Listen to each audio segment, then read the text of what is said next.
उत्तर प्रदेश में अब पशुपालन विभाग बकरी पालन और भेड़ पालन को बढ़ावा देने जा रहा है। इसके लिए एक स्कीम भी शुरू की गई है जिसमें 20 भेड़ का पालन करने वाले पशुपालकों को 1,70,000 रुपए की सहायता भी दी जाएगी। वहीं बकरियों की नस्ल संवर्धन के लिए उनमें भ्रूण प्रत्यारोपण जैसी तकनीक का भी इस्तेमाल किया जाएगा, जिससे कि उनकी नस्ल में काफ़ी सुधार हो सके। यही नहीं, गाय भैंस की में भी भ्रूण प्रत्यारोपण की प्रक्रिया बरेली में शुरू हो चुकी है। देश की जीडीपी नापने का पैमाना खेती है। खेती प्रभावित होती है तो जीडीपी प्रभावित होती है। खेती और पशु दोनों का अभिन्न संबंध है। पशु है तो खेती है और खेती है तो पशु है। इसलिए माननीय मुख्यमंत्री योगी आदित्यनाथ जी की प्राथमिकताओं में पशुपालन और दुग्ध विकास बहुत प्रमुखता पर है। वैसे भी हमारी भारतीय अर्थव्यवस्था गाय पर आधारित रही है। पहले गांव में 4 बातें बहुत आवश्यक रूप से हुआ करती थी। नंबर 1 गौशाला, नंबर 2 पाठशाला, नंबर 3 व्यायामशाला और नंबर 4 यज्ञशाला। वैसे तो हमने अपना प्रेस नोट दे दिया, सारी चीज़ें हैं।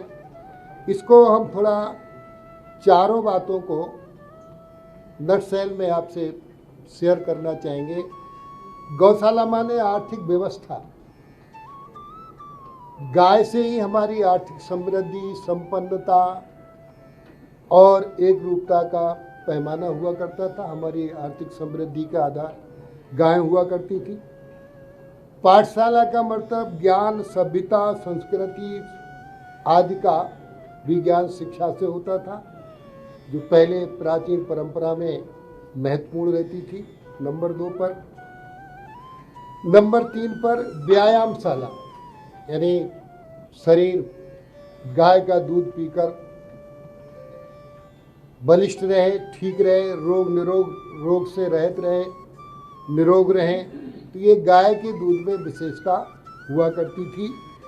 चौथा पॉइंट था यज्ञशाला।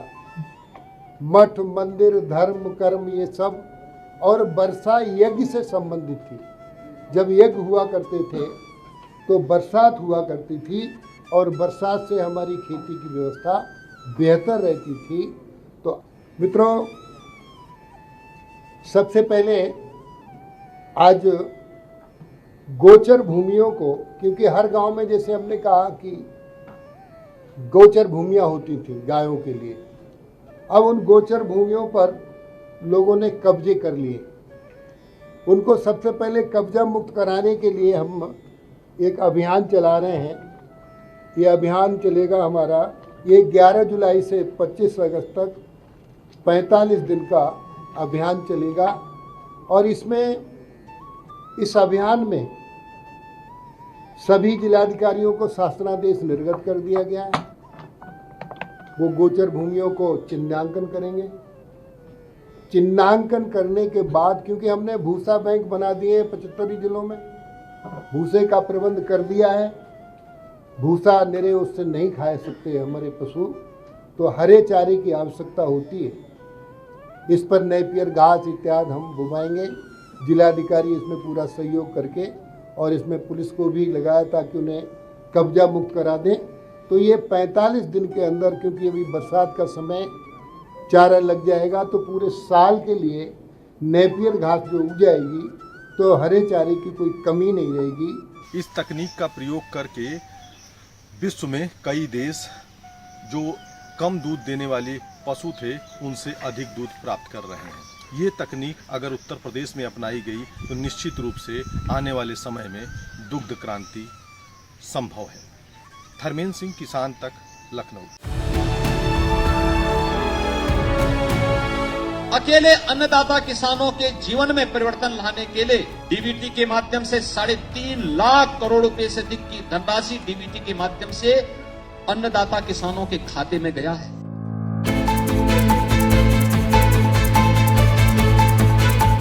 इस आसमानी तस्वीर को देखकर आपको झीलों के किसी शहर का एहसास हो सकता है, लेकिन अगर आपको ऐसा लगता है तो आप पूरी तरह से गलत हैं।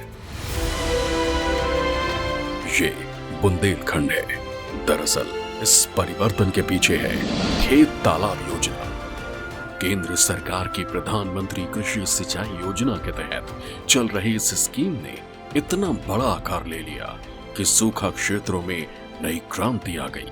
खेत तालाब योजना में सरकार किसानों के खेत में ही तालाब बनवाती है ताकि तालाब में बरसात का पानी जमा हो, उस पानी से 12 महीने सिंचाई की सुविधा मिले।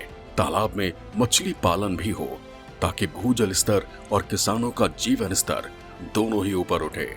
इस योजना के तहत सबसे ज्यादा जोर बुंदेलखंड पर दिया गया।